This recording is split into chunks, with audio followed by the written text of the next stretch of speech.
बाजार बोलता है। अगर आज देखें तो बाजार ने बोलना तो शुरू कर दिया था मॉर्निंग के ही सेशन में जब 80,000 सेंसेक्स ने पार किया, और अगर देखें तो बैंक निफ्टी ने जब 1,000 पॉइंट की तेजी आज के सत्र में बनती हुई दिखाई है। बैंक निफ्टी की तेजी पर हमने बात कर ही ली है कि आज की तेजी क्यों है। मेजर कंट्रीब्यूशन एचडीएफसी बैंक की तरफ से आया, साथ ही जो दूसरा कंट्रीब्यूशन है वो कुछ एक जो प्राइवेट बैंक्स हैं उनकी तरफ से आ रहा है, लाइक एक्सिस बैंक वगैरह एक अच्छी स्ट्रेंथ दिखाते हुए दिख रहे हैं। काफ़ी कुछ खबरें हैं इस समय मार्केट में, और अगर देखें तो एक और अच्छी खबर जो कि अमेरिका से आती हुई दिखाई दी वो थी कि अमेरिका में डिसइन्फ्लेशन की स्थिति है, ऐसा वहाँ के फेड के गवर्नर ने बोला कल। और अब ये माना जा रहा है कि जो इंटरेस्ट रेट हैं वो भी कट सकते हैं। पहले सितंबर में रेट कट को लेकर 61% चांसेस थे, कल उनके स्टेटमेंट के बाद ये प्रोबेबिलिटी और बढ़ती हुई दिखाई दी, करीब 65% तक की प्रोबेबिलिटी आ गई है।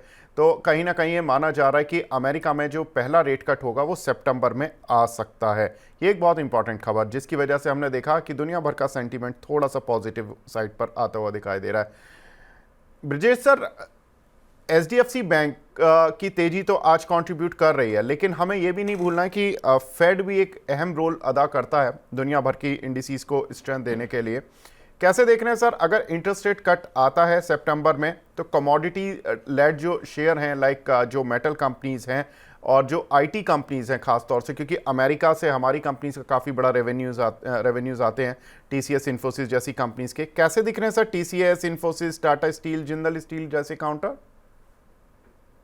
तो बेसिकली अगर हम सेक्टर के हिसाब से बात करें तो आईटी, ये अगर आपने देखा होगा तो आईटी में पहले ये एक स्ट्रक्चर ऑलरेडी इसमें पॉजिटिव मोमेंटम आईटी में आपको पहले से देखने को मिला था।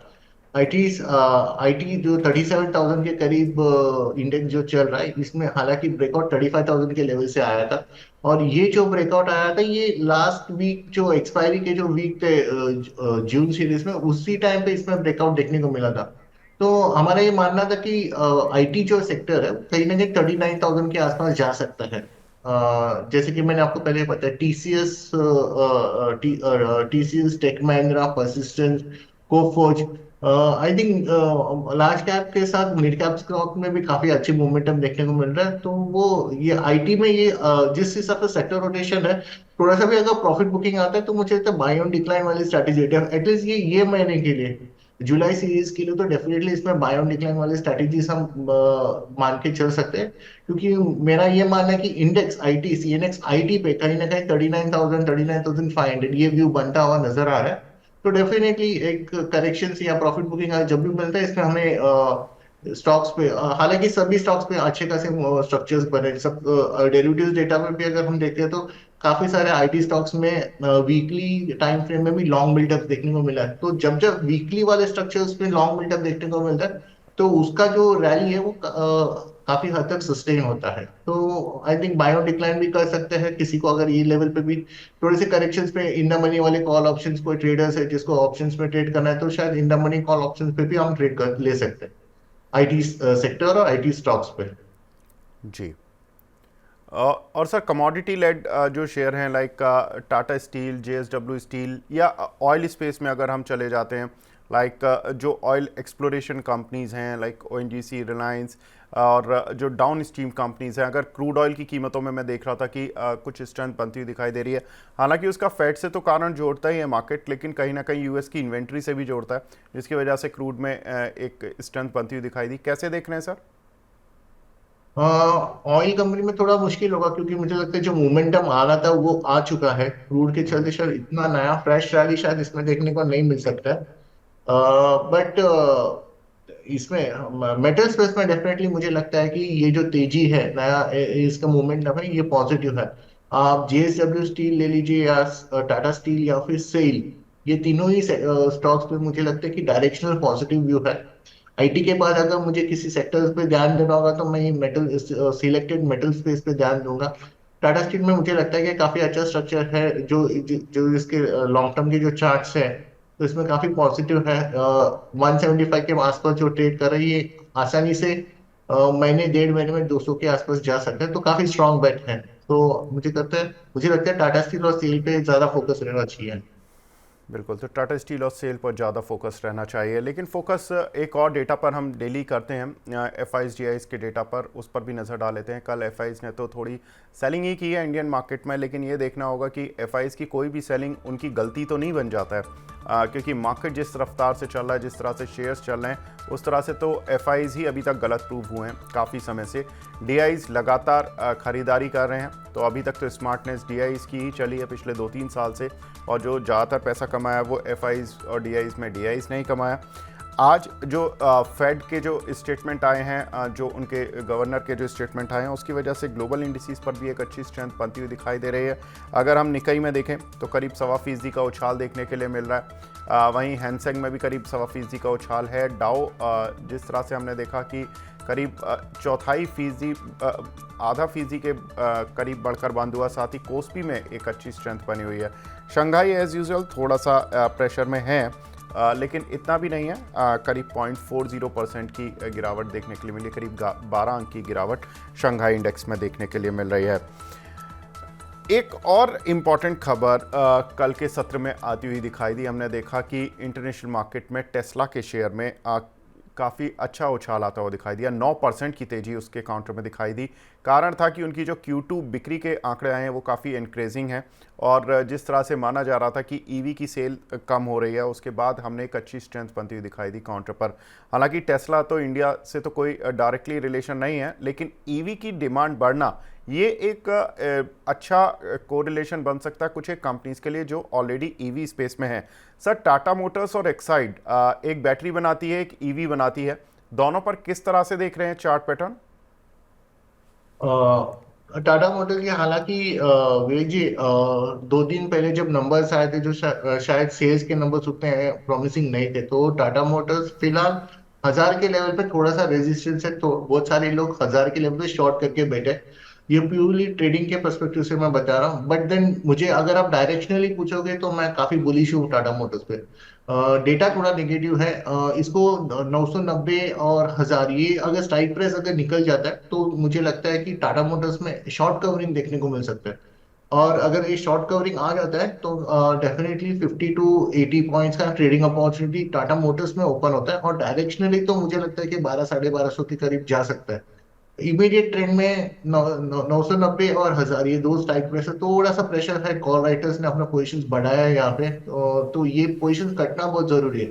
तो मेरी ये सलाह है कि अगर किसी को कोई क्लोजली वॉच करता है और आपको आपको ध्यान में आता है कि टाटा मोटर 1,000 क्लियर कर जाता है, तो उसमें एक बड़ी शॉर्ट कवरिंग की उम्मीद कर सकते हैं, और जो आपको एक अच्छा ट्रेडिंग अपॉर्चुनिटी जुलाई सीरीज के लिए बन सकता है, तो इसको वो वॉच करना होगा। नीचे की तरफ अगर पोजिशनल है, अगर किसी को ट्रेडिंग नहीं करना है, तो फिर डेफिनेटली ये अपॉर्चुनिटी बाइंग की रहेगी, क्योंकि मुझे लगता है 1200 1250 तो डायरेक्शनल आ सकता है। बिल्कुल। एक्साइड की अगर बात करें तो एक्साइड ऑलरेडी एक अपट्रेंड का स्टॉक है। इसमें कहीं पे भी मेजर प्रॉफिट बुकिंग नहीं आया है। करीब के 550 के आसपास अगर फिर से अपॉर्चुनिटी मिलती है तो मुझे लगता है एक्साइड पे री एंटर करना चाहिए, क्योंकि ये जो है डायरेक्शन साल 1.5 साल के हिसाब से अगर आप बात करोगे तो इसमें मुझे लगता है 800 850 प्लस का भाव आपको देखने को मिल सकता है। तो इमीडिएट मेजर करेक्शन तो मुझे नहीं लगता। 550 के आसपास अगर मुझे मिलता है तो मैं इसमें री एंटर करूंगा अपना लॉन्ग पोजिशन। जी, तो एक्साइड और टाटा मोटर्स दोनों पर ही सर की राय मिल चुकी है। कुछ एक क्वेश्चंस भी आ रहे हैं, उनको भी बीच बीच में लेते हुए चलते हैं। रूपा मिश्रा जी का सवाल है, गार्डन रीच पर सर 2470 रुपये के इनके पास शेयर हैं, क्या करना चाहिए इनको? 1 महीने होल्ड कर सकती हैं? अब कोई करे, क्योंकि और I think already in the money है। प्रॉफिट बुकिंग का फिलहाल तो कोई मेरा व्यू नहीं है।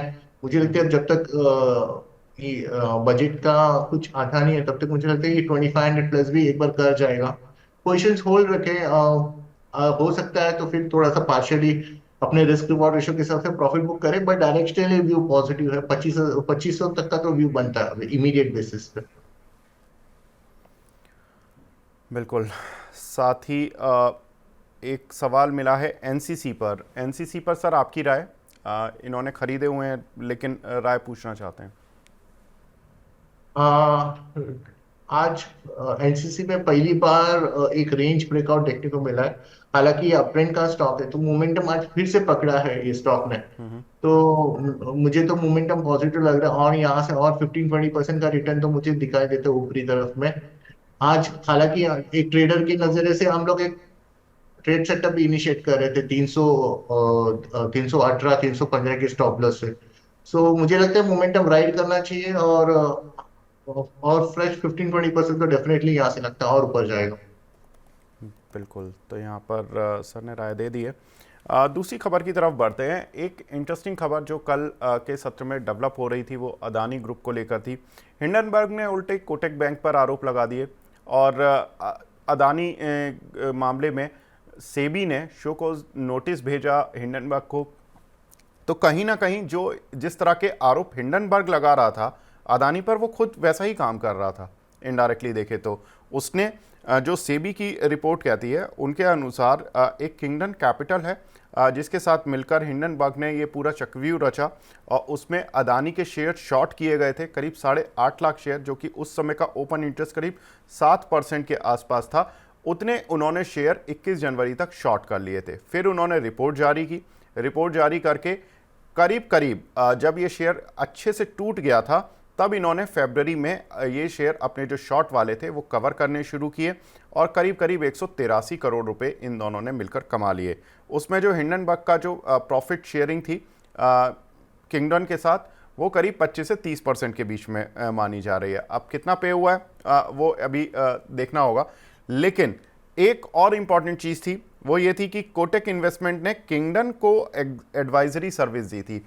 अब यहाँ पर थोड़ा सा कोटक का रोल इनडायरेक्टली आया, लेकिन कहीं ना कहीं उसको क्लीन चिट भी दिखी, क्योंकि अगर आप देखें तो Kotak as an brokerage house उनका काम था कि जो भी उनके साथ क्लाइंट जुड़ता है वो उसको एडवाइजरी दें। लेकिन अब उसकी इंटेंशन देखनी होगी मार्केट को कि किस तरह की रही है। लेकिन आज हमने इसलिए ही कोटक में बाउंस बैक भी देखा कि डायरेक्टली आरोप उस पर नहीं साबित हो रहे हैं। साथ ही अगर देखें तो हिंडनबर्ग पर जरूर आरोप साबित हो रहे हैं कि उन्होंने किंगडम के साथ मिलकर एक रिपोर्ट बनाई और उस रिपोर्ट में उन्होंने पूरा एक जाल रचा जिसमें कि उन्होंने शेयर शॉर्ट किए और 183 करोड़ रुपए बना लिए। 8.5 लाख शेयर का करीब करीब उन्होंने ये पूरा रखा था जो शॉर्टिंग पोजीशन थी, और उसमें एक अच्छा खासा पैसा उन्होंने बनाया। सर, जो हिंडनबर्ग खुद कहते हैं कि अदानी इस तरह की चीज़ों में लिप्त थे और वो खुद ऐसा ही काम कर रहे थे, और अदानी को तो क्लीन चिट मिल गई, लेकिन इनको खुद अब क्लीन चिट कैसे मिलेगी वो देखना इंटरेस्टिंग हो जाएगा। इनकी क्रेडिबिलिटी भी जाएगी एज एन फंड मैनेजर। तो कैसे देख रहे हैं सर अदानी समूह के शेयरों को? जब अब तो ये तो आरोप सेबी की तरफ से तो क्लियर था ही, लेकिन अब तो हिंडनबर्ग खुद फंस गया, तो ये क्लैरिटी हो गई कि जो आरोप लगाने वाला है वो खुद ही आरोपी ऑलमोस्ट है। तो कैसे देख रहे हैं सर अदानी शेयरों को? विवेक जी, मुझे लगता है अडानी शेयर में एंड ऑफ दिसंबर चलते चलते वहां से नया तेजी देखने को मिला, और दिसंबर से अब तक वन वे तेजी आया है अडानी के शेयर से। अडानी पोर्ट को आप ले लीजिए, 950 के लेवल से 1500 तक पहुंच चुका है ये। तो आई थिंक स्टॉक ने ऑलरेडी फैक्टर इन कर लिया था, और अभी जो भी एक स्ट्रक्चरली जो उसके जो लॉन्ग टर्म के जो चार्ट्स है वो कहीं पे भी मेजर वीकनेस तो नहीं दिखा रहा है। हो सकता है कि मार्केट के साथ थोड़ा सा प्रॉफिट बुकिंग आ जाए, थोड़ा सा एक 1300 1350 के आसपास आ जाए, बट देन डायरेक्शनली मुझे कहीं पे भी वीकनेस नहीं दिख रहा है। हो सकता है कि अगर एक अपॉर्चुनिटी मिलती है 1300 1350 के आसपास, तो ये वापस 1600 1650 के लिए एक फ्रेश अपॉर्चुनिटी बन सकता है। तो मेजर वीकनेस तो नहीं है। वैसे हम अडानी और अडानी एंटरप्राइजेस, यही दो दो स्टॉक्स है जहाँ पे हम लोग हमारे ट्रैक होते हैं, और जब भी अपॉर्चुनिटी मिलती है हम इसको बाइंग के नजरिए से देखते हैं। इवन आप अडानी एंटरप्राइजेस को देख लीजिए, तो कहीं पे भी वैसे मेजर वीकनेस नहीं है। हालांकि ये जो लास्ट मंथ में थोड़ा सा जो सेल ऑफ आया है वो वापस डिमांड के पास है। जब भी अगर इवन अडानी एंटरप्राइजेस भी आपको 3000 2019 2900 के आसपास अगर आपको अपॉर्चुनिटी मिलती है, तो मेरी यही राय है कि इसमें वापस रीबिल्ड करना चाहिए।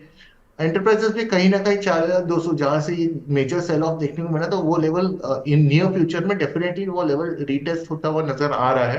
तो 3000 के आसपास धीरे धीरे पोजिशन बनाने चाहिए। तो दोनों ही मुझे लगता है डायरेक्शनली कहीं पे भी वीकनेस नहीं है। तो अपॉर्चुनिटी जब भी आएगी या मार्केट में एक प्रॉफिट बुकिंग आते है उसके चलते अगर जब भी एक अपॉर्चुनिटी मिलती है, अडानी पोर्ट और अडानी एंटरप्राइजेस, ये दोनों ही स्टॉक्स पे पॉजिटिव व्यू लेके चलना चाहिए। और सर कोटक बैंक पर क्या राय है आपकी, क्योंकि कोटक बैंक को कल तो ऐसा लग रहा था कि ये भी फंस रहा है, लेकिन कुछ हद तक इवनिंग तक ही कल ही क्लैरिटी काफ़ी हद तक तो आ गई थी और आज एक अच्छा बाउंस बैक भी दिखाने की कोशिश कर रहा है काउंटर। क्या लगते हैं सर चार्ट पर?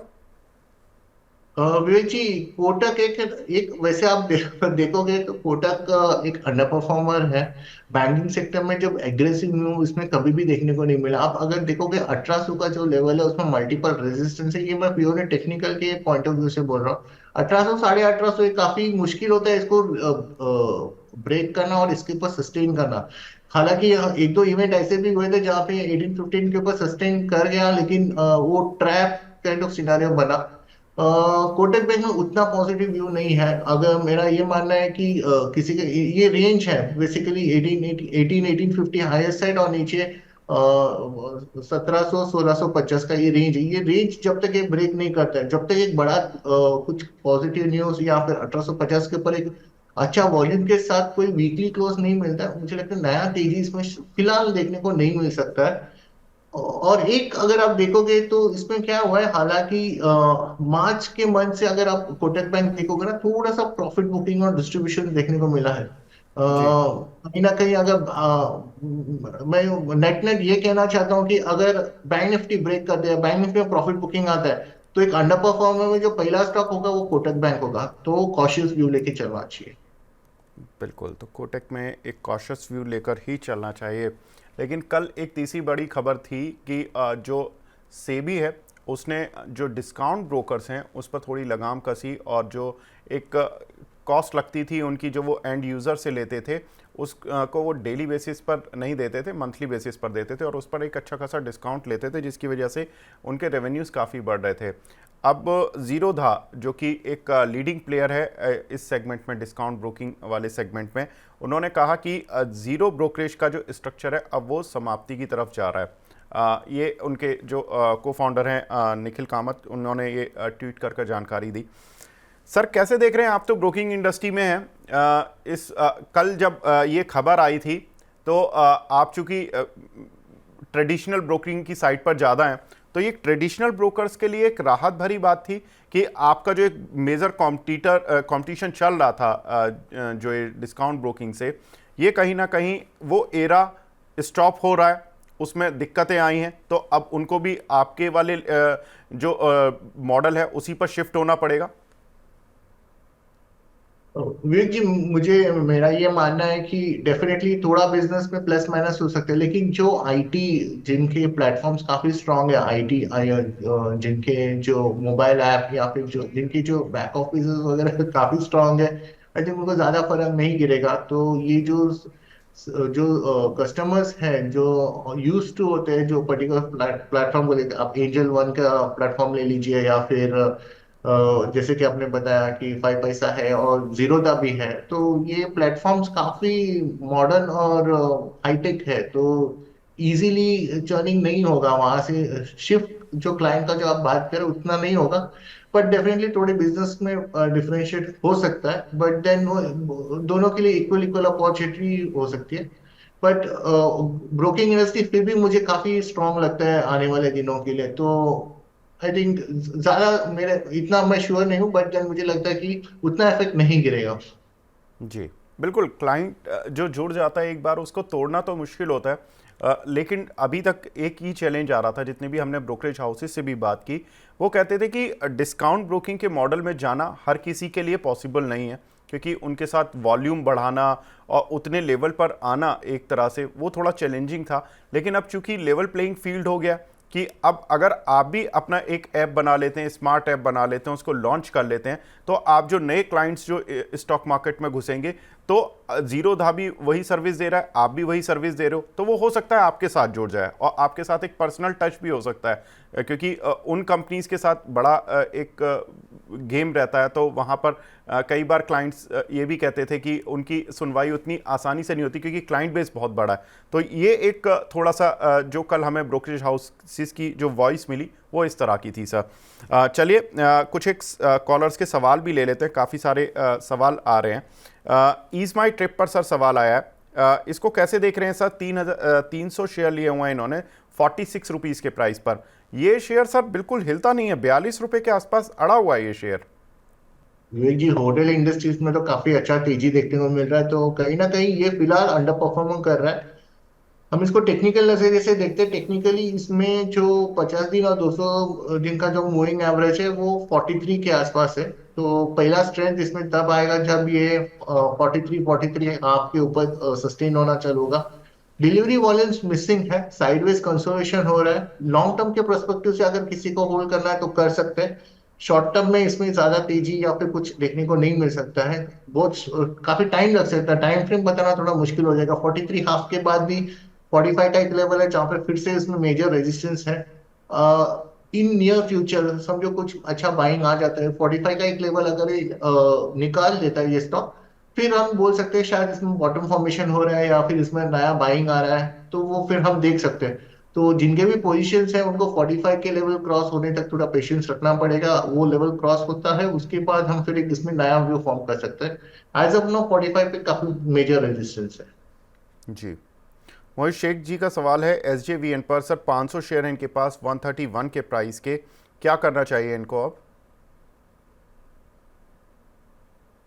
आई थिंक उसका ट्रेंड पॉजिटिव है, पोजीशन है तो होल्ड करना चाहिए।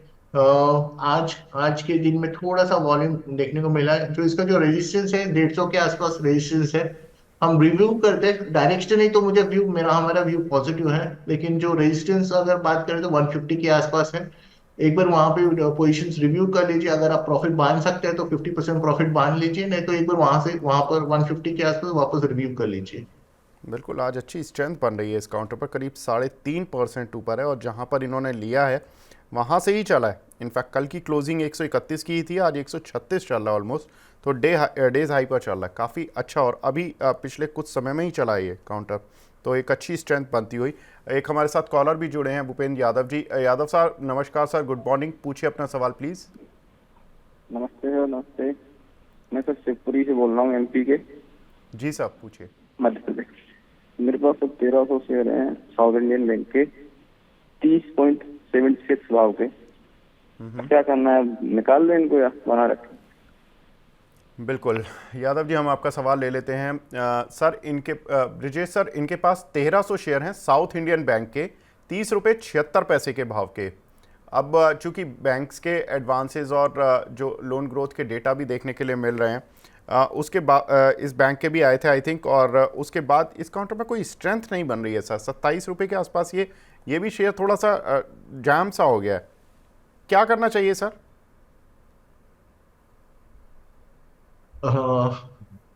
ये मेरा लाइक साउथ इंडियन बैंक पे ओवरऑल व्यू पॉजिटिव है, बट जैसे कि आपने बताया अभी फिलहाल कुछ भी स्ट्रक्चर नहीं, कहीं पे भी वॉल्यूम्स नहीं है, कहीं पे भी कुछ कोई मेजर एक्शन इसमें नहीं देखने को मिल रहा है। एक ही पॉजिटिव है ये स्टॉक में कि जो अभी के जो लेवल जो है 26 रुपये 80 पैसा जो चल रहा है वो 200 दिन का मूविंग एवरेज टेक्निकल परस्पेक्टिव से डिमांड पे आ चुका है ये। अगर वो एवरेज कर सकते हैं तो मेरे हिसाब से एवरेज कर लीजिए। एक ही रीजन है कि वो सपोर्ट्स पे है, उसके लिए मैं बोल रहा हूँ कि एवरेज कर लीजिए। थोड़ा सा वेट एंड वॉच होगा। हमें इसमें देखना होगा कि कभी कोई अच्छे डिलीवरी वॉल्यूम्स या फिर यहाँ पे प्रमोटर या फिर अपने पोजिशन स्टेक बढ़ा रहे या नहीं बढ़ा रहे, ये देख के हमें आगे का एक्शंस लेना होगा। अगर अभी कोई लेता है तो इसका जो रिस्क रिवॉर्ड रेशो काफी फेवरेबल है। 2 रुपए का मैक्सिमम रिस्क होगा यहाँ से, अगर कोई नया पोजीशन लेते हैं तो। और टाइम फ्रेम नहीं, इसमें क्लैरिटी नहीं है, बट देन 36 का जो लेवल है जो प्रीवियसली जो टॉप बना था, अगर वो होल्ड कर सकते हैं थोड़ी लंबी अवधि के लिए, लंबी अवधि का कहने का मतलब 2-3 साल है यहाँ पे, जी अगर वो उस नजरिए से अगर होल्ड कर सकते हैं तो एक बार ये लेवल पे 2-2.5 रुपए का रिस्क लेके एक बार पोजीशन एवरेज करके थोड़ा सा होल्ड करें। बिल्कुल, मैं इसके कुछ डेटा जो कि मैं एडवांस और डिपॉजिट की बात कर रहा था, इनके डेटा 1 जुलाई को आए और उसमें जो 1 जुलाई को भी करीब रात को आए हैं, तो जो इम्पैक्ट था वो 2 जुलाई को पड़ना था ऑफकोर्स कल। तो ग्रॉस एडवांसेस यानी कि जो ये लोन वगैरह देते हैं उसमें करीब 11.25% की बढ़त देखने के लिए मिली YOY बेसिस पर। Q-on-Q बेसिस पर भी मार्जिनल ग्रोथ थी। टोटल डिपॉजिट्स में करीब 8.5% की ग्रोथ देखने के लिए मिली थी ऑन ए YOY बेसिस, और Q-on-Q बेसिस पर भी ग्रोथ थी।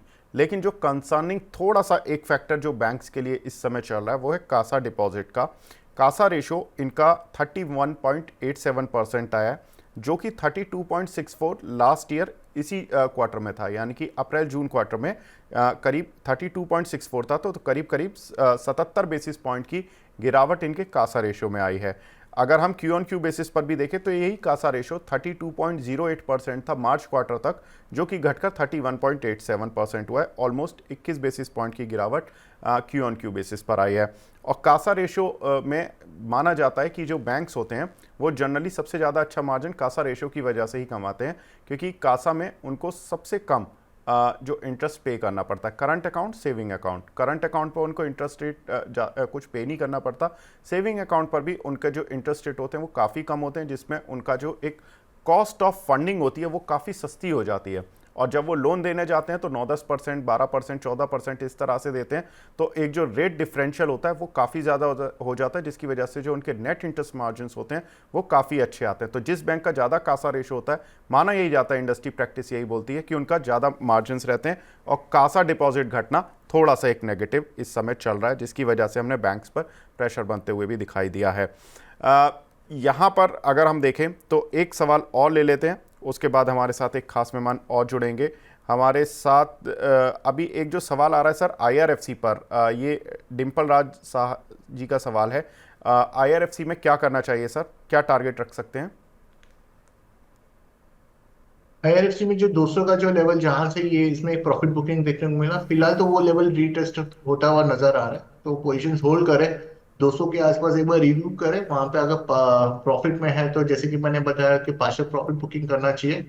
200 के ऊपर अगर सस्टेन करते हैं और वहां पे सस्टेन करने के बाद एक 3-4 दिन का काफी स्ट्रॉन्ग क्लोज मिलना चाहिए। अगर वो अगर पिक्चर में आ जाता है तो वहां से और एक 50 और पॉइंट्स और 250 के करीब जा सकता है। बट देन इमीडिएट बेसिस पे 200 के आसपास रेजिस्टेंस है, वहां पे हम फिर से एक बार पोजीशन रिव्यू कर लेंगे। जी, तो बिल्कुल यहाँ पर भी आपको राय मिलती हुई, तो फिलहाल बाजार बोलता है को तो यहीं पर विराम देते हैं।